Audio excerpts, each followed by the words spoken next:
Tonight, anytime children are harmed is not a good day for Manitoba. foster parents facing charges after a child receives life-altering injuries. Also tonight, reshaping Wolseley. Well, I've been here 40 years, so we need development. What project may help breathe new life into the area? Plus, a fiery photo shoot. I don't know, symbolic of, the uncertainty of their future and just as well as all of us. The artistry amid calamity that led to a stunning set of grad photos.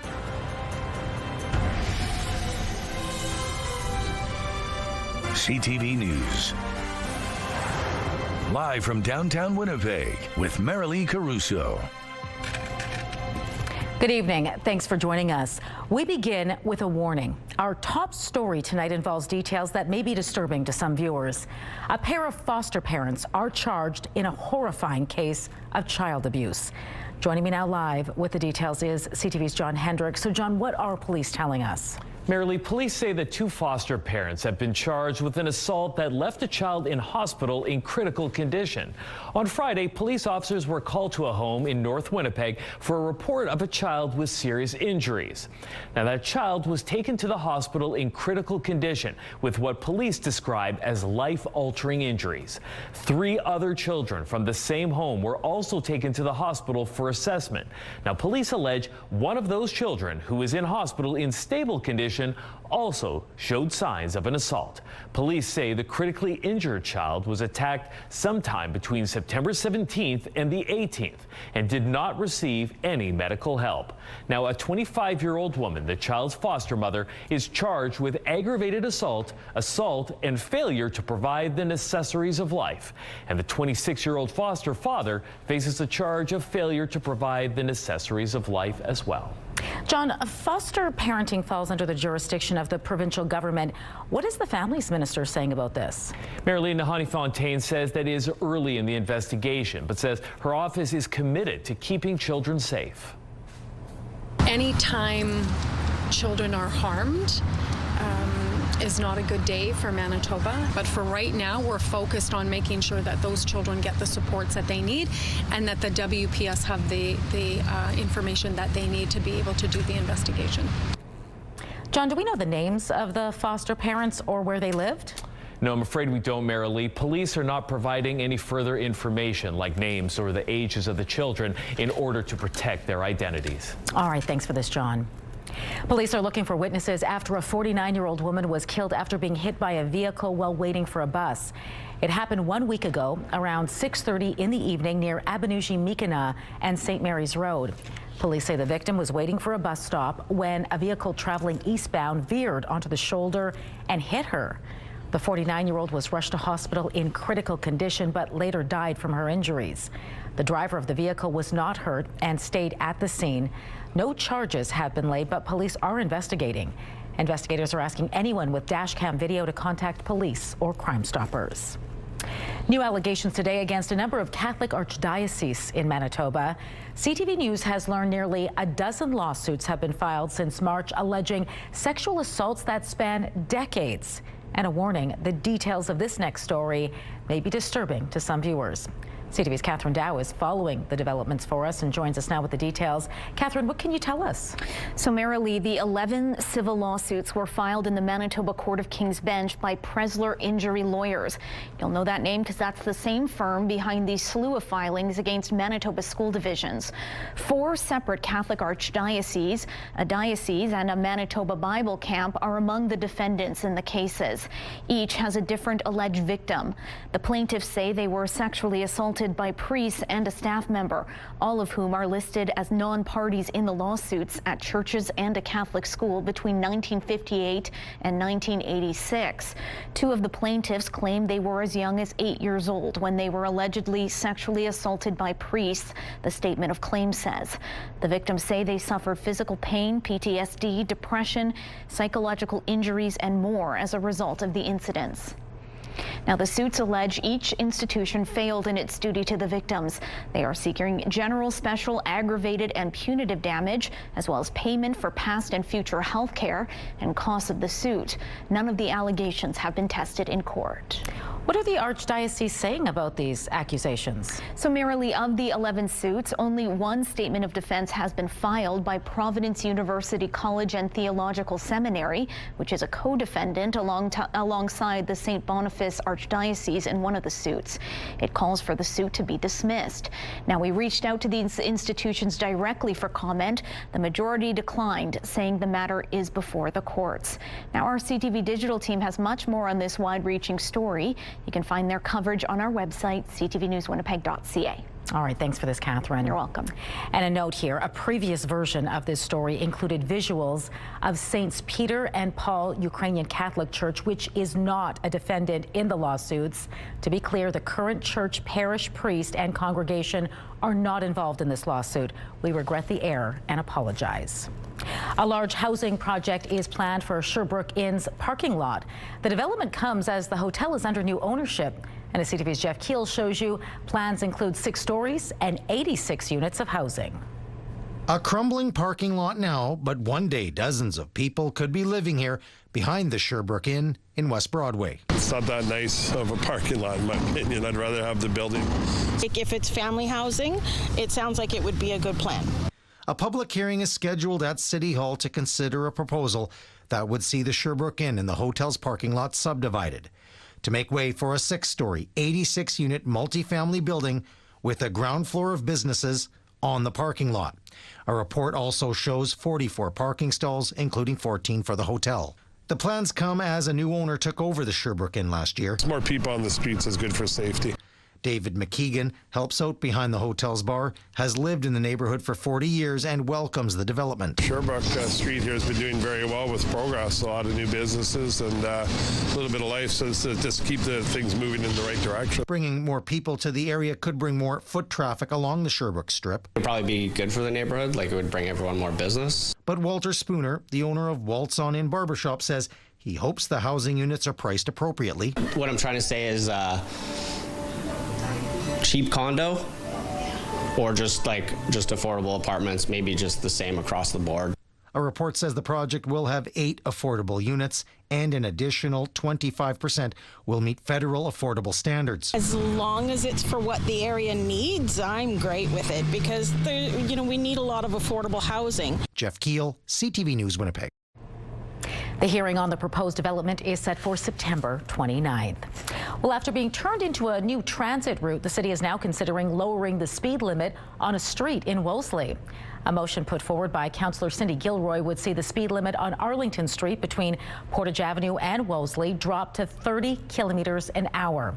Her motion says residents are speaking out as buses are traveling faster and creating more noise than they're used to, even shaking some nearby homes.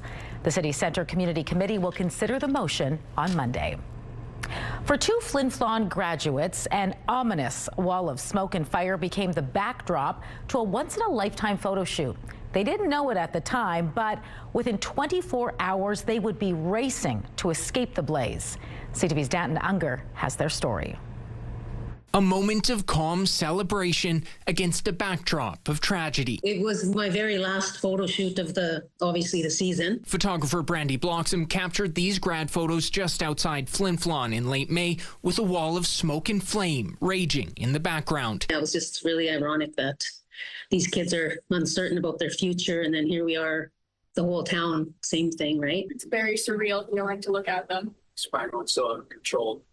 It's such a short amount of time. Graduates Lexi Hines and Patrick Benoit say at the time they didn't think much of the fire, which was still relatively small. It's so surreal to think that tiny little fire that we thought, oh, it'd be really cool, make a really good once-in-a-lifetime opportunity photo background, it contributed to so many losses in the area. Less than 24 hours later, the flames billowed out of control. I was just sitting there on the couch, and then my dad runs into the house. We're being evacuated, and I'm just confused, not ready for it. Thousands were forced to flee their homes for nearly a month as the blaze became the largest in the province, growing 7 times the size of Winnipeg. And for many on the Saskatchewan side of the border, including Bloxham, when they returned, all that was left was ash. I'm from Denair Beach, so I lost my home. And the whole community, 200 and over 200 homes have been taken. Which is why she says it took months for her to gather the strength to edit these photos. Yet looking at them now, as the community comes together with plans to rebuild, Bloxham says she sees something new: resilience. The hope and the beauty, like, you know, like, it's something beautiful in it. I don't know. I can't really explain it. Danton Unger, CTV News, Winnipeg. Wow, what a summer it was, Colleen Brady.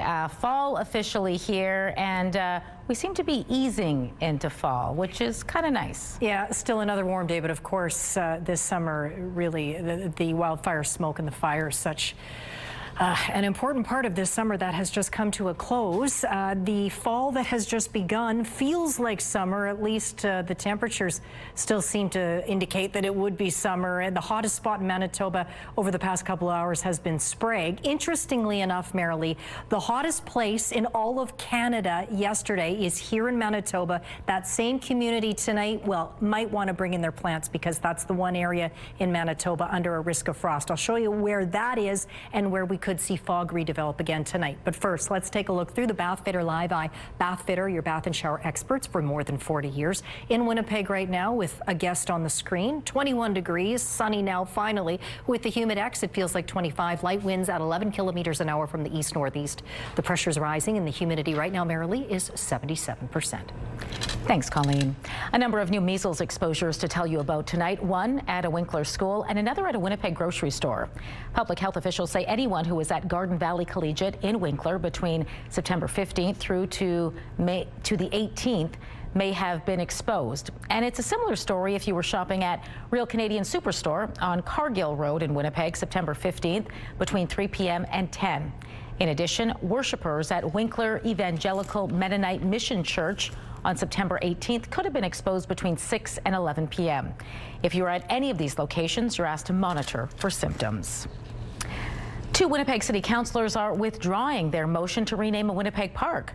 Brian Mays and Matt Allard had proposed renaming Carrier Park after James Peebles, a Nobel Prize-winning astrophysicist born here in Manitoba. But the Manitoba Métis Federation opposed the move, saying the park was already named after a Métis farmer who used to own the land. Instead, the councillors plan to give Peebles' name to a new outdoor classroom in St. George Park. The Day for Truth and Reconciliation is observed on September 30th. It's a time of reflection on historical residential school abuses. And as CTV's Harrison Shin tells us, organizers are gearing up all week, including the University of Winnipeg. No, we have like this left. Let's The orange shirt. It's come to symbolize the resilience of Indigenous culture in Canada despite the dark legacy of residential schools. Each year, thousands of shirts are worn, and here, the University of Winnipeg is giving away 500 for free. It's a way for us to come forward and, take part and join hands in this effort in understanding and reconciling for all the discrimination and institutional horrors that have happened. So far, responses have been positive. I think it's awesome that it's free because then every person can have it, especially like students. Sometimes we're not the most wealthy of people and have the excess of money to be buying shirts. Every 2 years, the shirt is updated with a new design in time for the National Day for Truth and Reconciliation, which is also Orange Shirt Day. I chose this year's artist based on, she was a vendor here at a market we had last year. She has amazing artwork, stationery. I really enjoy her traditional Anishinaabe floral designs. Michaela Gilbert's creation features a jingle dress dancer whose dance brings good medicine and a young grass dancer symbolizing a path forward to follow. Gilbert is from the Saging First Nation. She wasn't available for an interview but sent a statement. Gilbert says, in part, this would be a good way to represent our journey of healing and creating a new path for our youth to learn, remember, and to honor the meaning of Orange Shirt Day. She miigwech Grace and U of W for this opportunity. For Red Ed, seeing people wear the shirt is refreshing. When I see them walking at a distance, it signals to me that they're an ally, that they're a friend. Harrison Shin, CTV News, Winnipeg. Today is the International Day of Sign Language, and to mark the occasion, advocates and government officials raised the deaf flag on the grounds of the Legislative Building.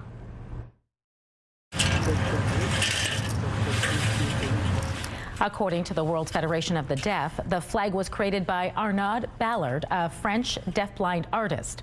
Turquoise represents the deaf community and sign language. Yellow represents light and enlightenment. And dark blue represents the earth and humanity. Speakers at the event emphasized being able to communicate is not just a luxury, but a human right. It's the foundation for learning, for connection, and for identity. When deaf children are given access to American Sign Language early on, they thrive. They build relationships, they express themselves, and they grow up to be proud of who they are. It's estimated there are more than 70 million deaf people worldwide who use more than 300 different sign languages. The head coach of the Winnipeg Blue Bombers is weighing in on the new CFL rule changes, and Mike O'Shea is not a fan. Altering the game and removing uniquely Canadian items from the game, I would never be in favor of that. That left hash. O'Shea says he still needs to study how the changes announced yesterday will affect certain plays, but the coach noted the league's decision to shorten the field and move the goalpost back makes it unlikely players will set any more records for field goal returns, something Bombers defensive back Trey Vavel just did on Saturday. Reviews from Bomber players are mixed. I guess the positive side, maybe we might be more inclined to kick longer ones, right? Because now there won't be a return, which that's kind of sucks too, right? Because that's unique part of the CFL, right? Whereas there's a return game, right? I care deeply about this league and this style of football in Canada, and it's what it's. You want what's best for this league, and you hope that's what's going to happen. The task is to increase revenue and to get more eyeballs on the game, and I would imagine the people making those decisions have thought those things through. So yeah, I don't think it's changing the CFL game that much. The changes will be rolled out over the next 2 seasons. The city of Brandon is cutting down more than 70 ash trees from its downtown because the trees have been attacked by an invasive pest. It's a small bug that feeds on the sap of the ash trees, and that leads to the leaves curling. We have discoloring, the leaves drop, and the canopy thinning, and then eventually the tree does die. The cottony ash psyllid is also known as jumping tree lice, and it's taken over trees in downtown Brandon. Perry Rogue from the City of Brandon Parks and Recreation Service tells CTV News there are no pesticides or natural predators that can control the insects. So crews are removing the dying ash trees and turning them into usable mulch. Next year, the city will begin replanting with a more diverse selection of trees. Still to come tonight, Canada's Public Safety Minister in the hot seat. On Monday, a minister says that his program won't work. On Tuesday, he says he's going ahead with the program. Why the minister is facing pointed questions over the federal government's gun buyback program. We'll have that story and more just ahead.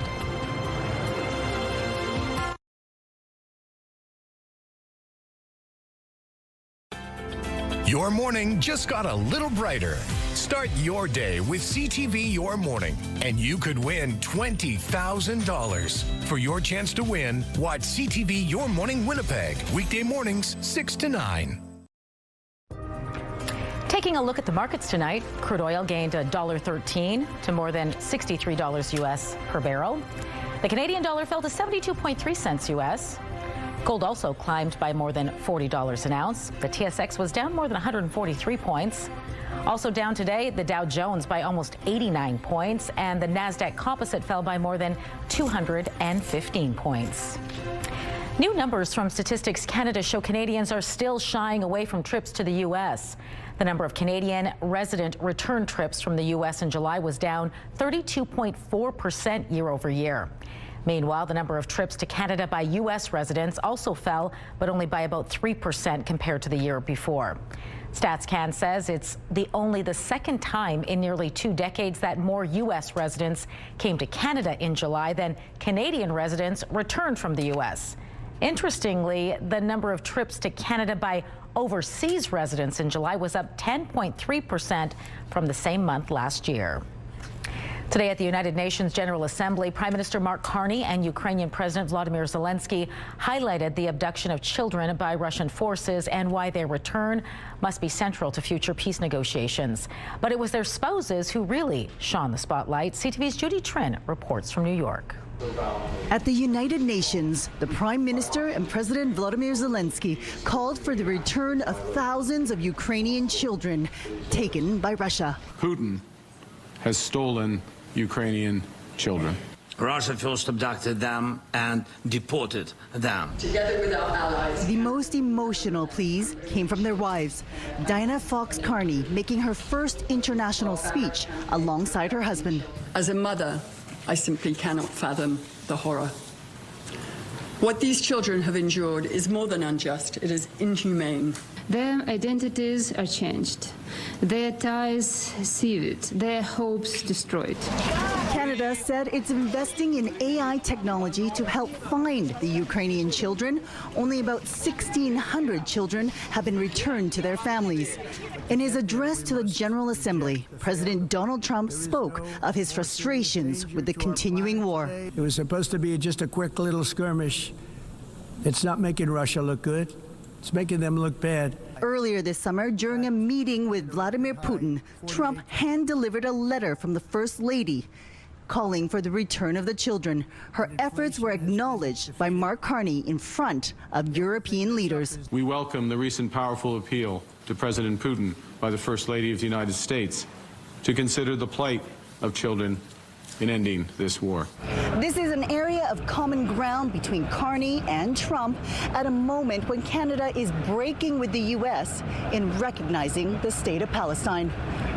Judy Trin, CTV News, New York. Donald Trump also met with Volodymyr Zelensky at the UN today and said he believed Ukraine could win back all of its territory lost to Russia in a dramatic shift from his earlier calls for Kyiv to make concessions to end the war.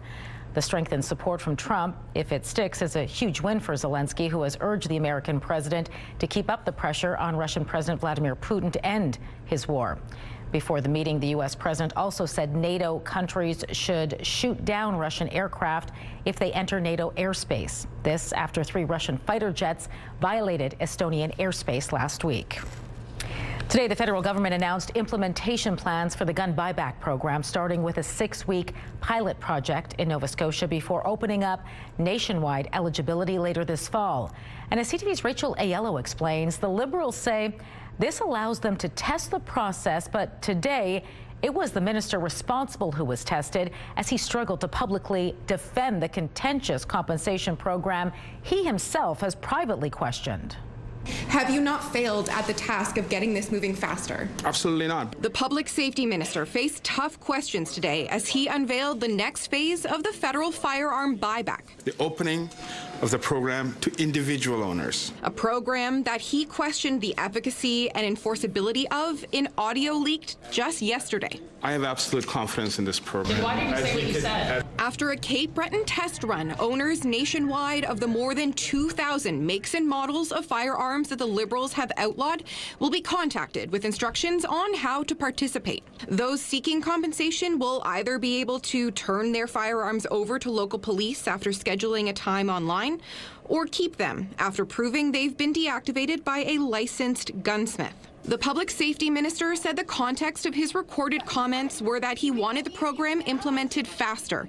But now, years after the buyback was first promised, firearms owners have until October 2026 to comply. And critics are calling for Gary Anandasangari's resignation.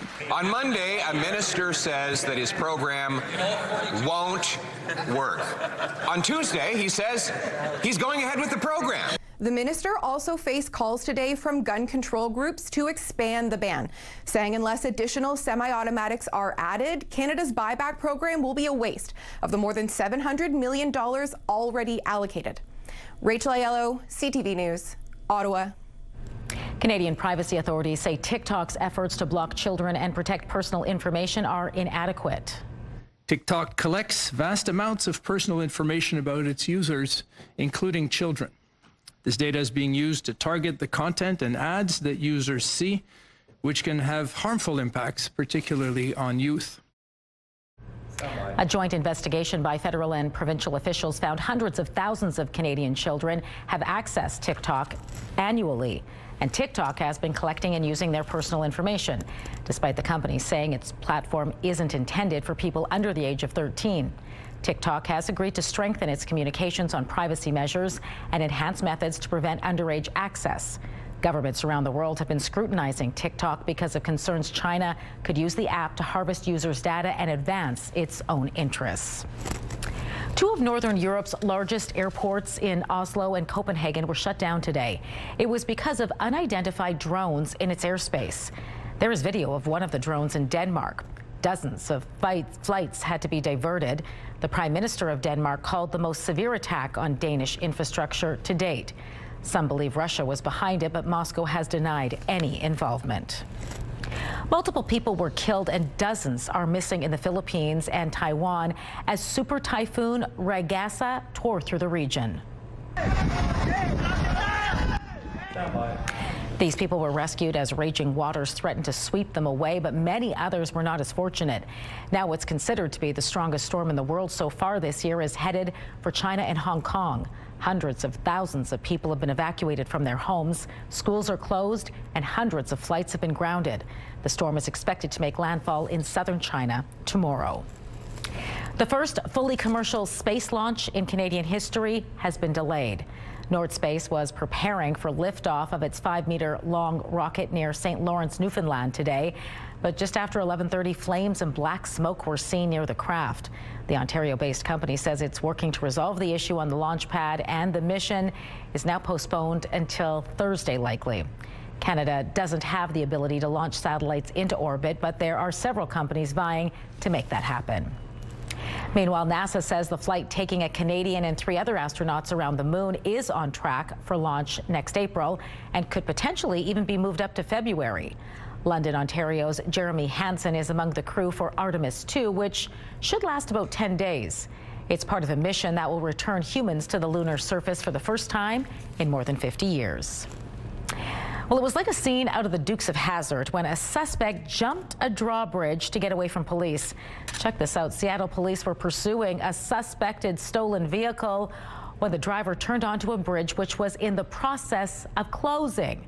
The car broke through the safety barrier and jumped over the gap in the bridge, leaving the officers behind. That car was later found, but as you can imagine, the suspect was long gone. Well, like the plot of a Hollywood movie, authorities in the U.S. say they have foiled an alleged plan to knock out telecommunication services in New York. That story just ahead. And a sunny long-range forecast still on tap for Winnipeg. Mostly sunny Thursday, 19 degrees. Even sunnier on Friday, up to 23. 22 on Saturday to start off the sunny weekend. Mix of sun and cloud on Sunday, up to 25. And we'll do it again on Monday. A mix of sun and cloud with another forecast high of 25 degrees.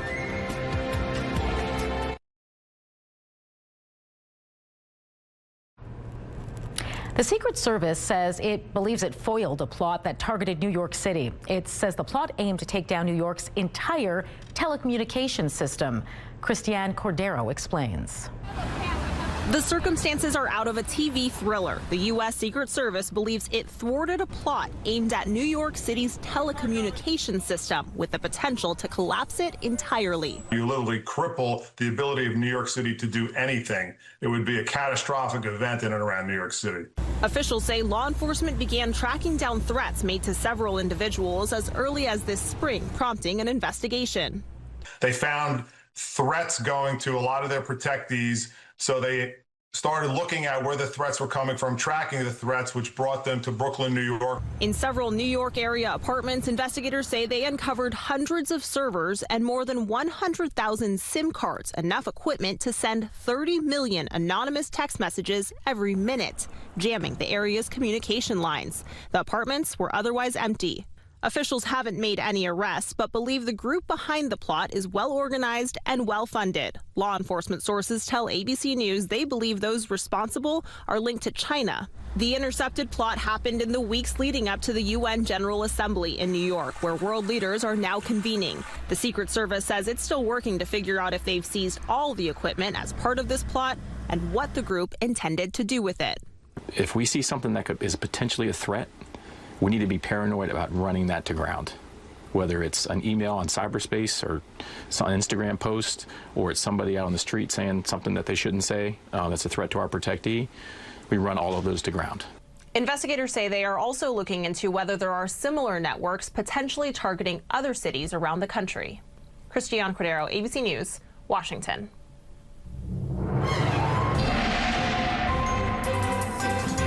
CTV Skywatch weather brought to you by South Beach Casino and Resort. Visit southbeachcasino.ca.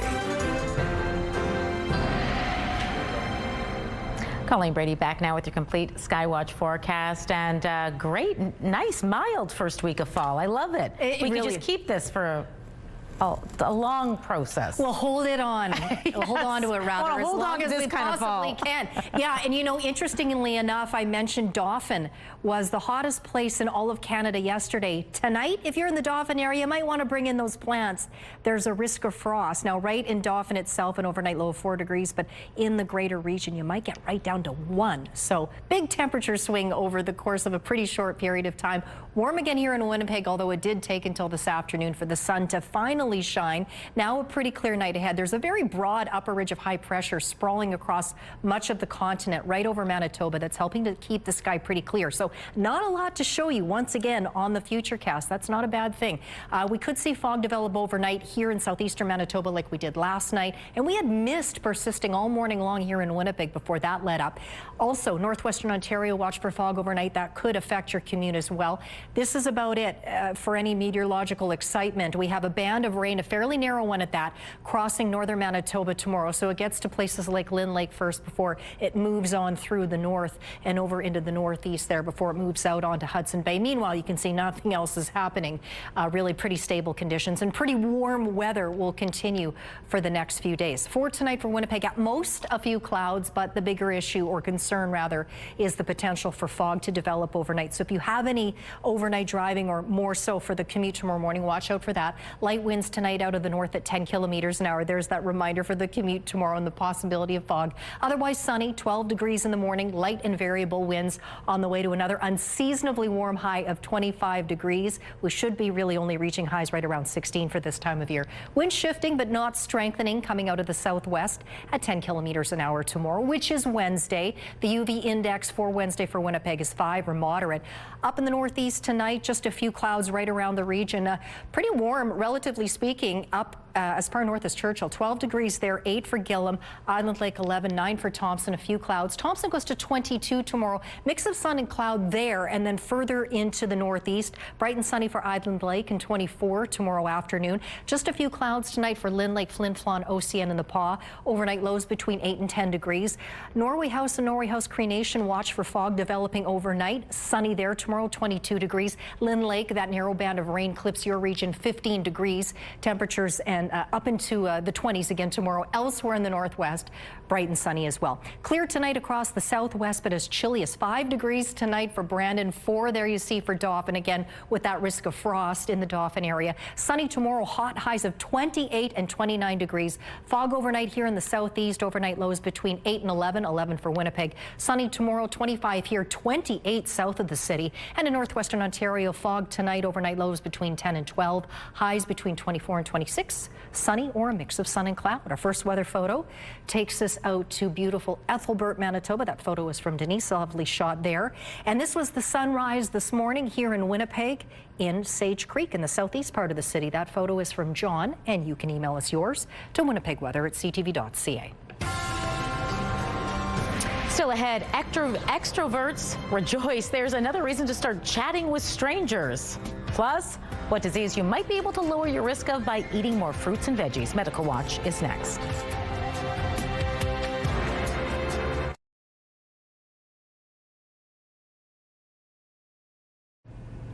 9 in 10 Canadians have at least one risk factor for heart disease and stroke. And now a new online tool can not only help you identify your risks, but also guide you on how to take action. It's called Heart and Stroke Risk Screen. And joining me now to talk more about it is Dr. Nishita Singh, a stroke neurologist and heart and stroke research chair here in Manitoba. Dr. Singh, good to speak with you. Thank you. Thanks for having me. Good to speak to you as well. I understand this is a free online tool that in just a matter of minutes can identify your risk. I'm curious from your perspective how significant something like this is. Oh yeah, like this is long overdue. I would say it's pretty awesome. Like I've used it myself. So this is a free available risk screen, and what it does is it really highlights the risk factors that many of us, and some of these risk factors are unique to women that we would not be aware of. So we know that Canadians are motivated to get better and to live a healthier life, and what the tool does, it makes you aware of different risk factors. Some of them you may not be aware of, some of them which are unique to women. And then it not only does identify the risk factors, it also gives you a customizable action plan as to what are the steps that you can take to modify some of those risk factors which are modifiable, and it'll also, enlist the ones which are non-modifiable for you. Let's talk about the science behind this tool and the risk factors it's identifying. How reliable are the results it gives? Yeah, so the science behind it is very solid. I would say, they've done a fantastic job by, understanding not just, the conventional factors that we know, like we do know, like high cholesterol is bad for your health, and so is diabetes, and so is high blood pressure. But some of the factors that are almost always underestimated are things like quality of sleep, mood, what kind of personal background you come from, ethnicity, and so on. And those are the things that I think they come out very well in the risk screen, and it gives you a very solid data plan based on, what our guidelines recommend, and in very lay summary and simple language, which is understandable to our patients. This tool may really be beneficial for women in particular because their risk factors are often unique and overlooked, right? Yeah, very well said and very rightly said. We do know that women can present with symptoms which are slightly different as compared to men, but also like women do undergo like over years as they get older, lots of changes in their hormones, which can, whether it's perimenopausal period or postpartum and peripartum period, that do put them at a different risk of having a cardiovascular event as compared to men. So the tool again, in particular asks these questions that are more unique to women and gives you a more customizable action plan, as I said.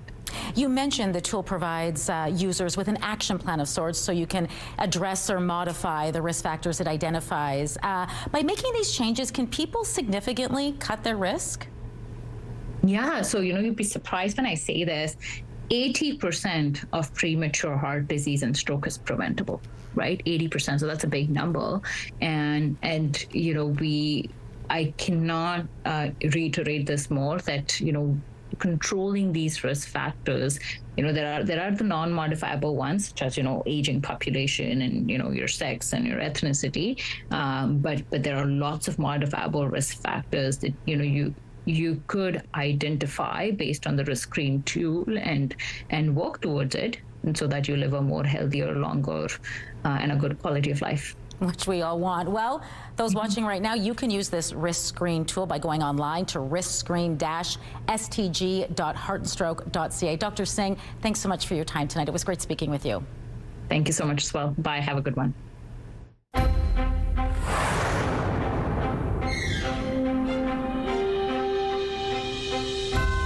New research suggests smoking or vaping cannabis products regularly may put users at a greater risk of developing asthma. The study by the University of California, San Francisco connected the inhalation of cannabis on a daily basis with a 44% increase in the chance of developing asthma.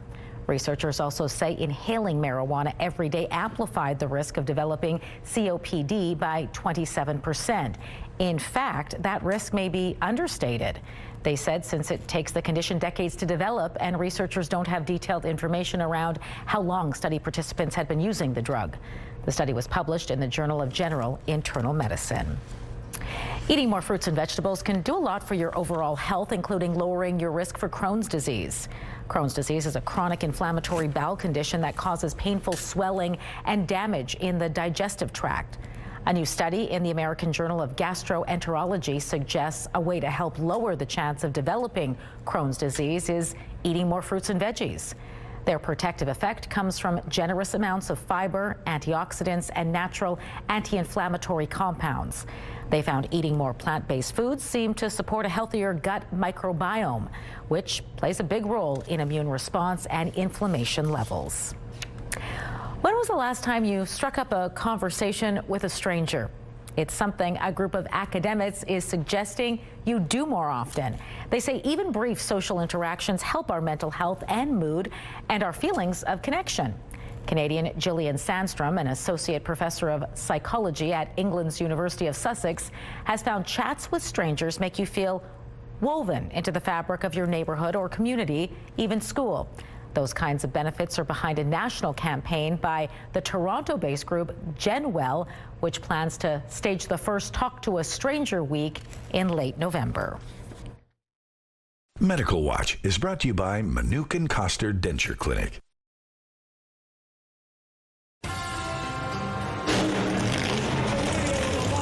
Start your engines and plug your ears. Monster trucks are roaring back into Winnipeg this winter. All those details next in Spotlight.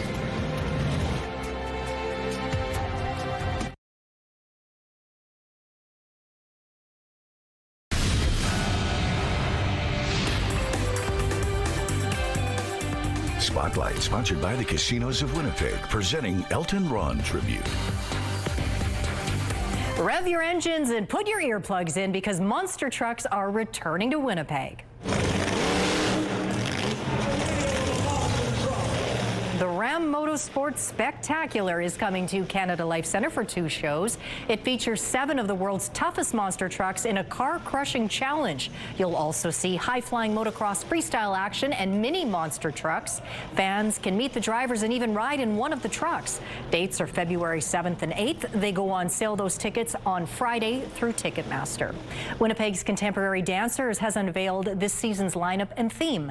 This year's theme is Intersections, the meeting place of past and future, technology and humanity, and imagination and movement. The season kicks off next month with the Emerging Artist Initiative featuring the next generation of dancers. Other performances later this year include a piece performed entirely in a garment made of paper and an exploration of body and reality, probing virtual reality and psychedelic states. You can find out more and get tickets by visiting Winnipeg's contemporarydancers.ca. The Manitoba Museum is offering 3 days of free admission to mark the National Day for Truth and Reconciliation, otherwise known as Orange Shirt Day. Between Sunday and Tuesday, you can enjoy complimentary admission to the museum galleries, Science Gallery and Planetarium. The museum notes capacity is limited to the Science Gallery and Planetarium. Additionally, the museum will be holding special all-day programming and activities focused on the history of Indian residential schools and the Truth and Reconciliation Commission calls to action. The museum is open 10 to 4 all 3 days. 2 Manitobans are receiving some national recognition. Chantal Kreviazuk and Tom Cochrane are being inducted into the Canadian Songwriters Hall of Fame.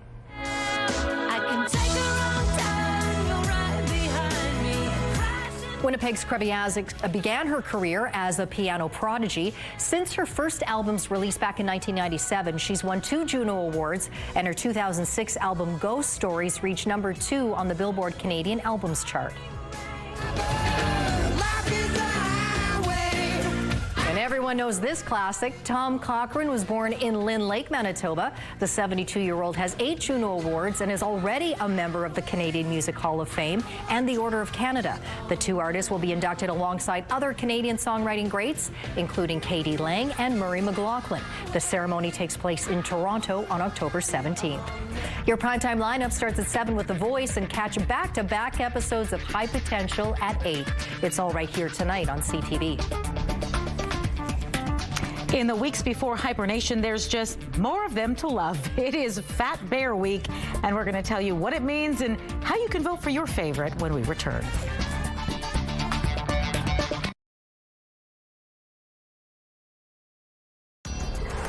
Women's clothing provided by RW & Company. Salon services provided by S Antique Spa Salon. A nice start to Tuesday evening, 21 degrees, mostly sunny. With the humidex, it feels like 25. Light winds from the east-northeast at 11 kilometers an hour. Highest temperature of the day today was 21. The normal high for this time of year, 16. A little bit warmer than we were on this day 1 year ago, 19.2 degrees on that day. Tonight, just a few clouds, but watch for fog developing overnight and into the commute tomorrow morning. 11 is the low tonight. 25 is the sunny high tomorrow. 19 and sunny Thursday, back up to 23 Friday, and then a nice sunny weekend merrily, including great conditions for Saturday evening's Bomber game. Yeah, looks good. Thanks, Colleen. Well, Fat Bear Week gets underway today at Alaska's Katmai National Park. It's a bracket-style competition where voters get to pick their favorite brown bear bulking up for hibernation. That's a good bet there. Voters will get to see early and late summer photos of the bears. Fatter bears, of course, have the best chances to survive winter hibernation. This marks the 11th year of the competition. To take part, head to katmaiconservancy.org to see this year's roster of hefty bears. The winner, by the way, will be announced on September 30th. Well, especially that one bear there. That big guy there looked like a good contender. I don't know if he's one of the he has a shot, in the running, but yeah, I hope so. Yeah, he should be. Go for something that looks like that, I would say. Yeah. All right, that does it for us tonight. Have a good one. We'll see you back here tomorrow.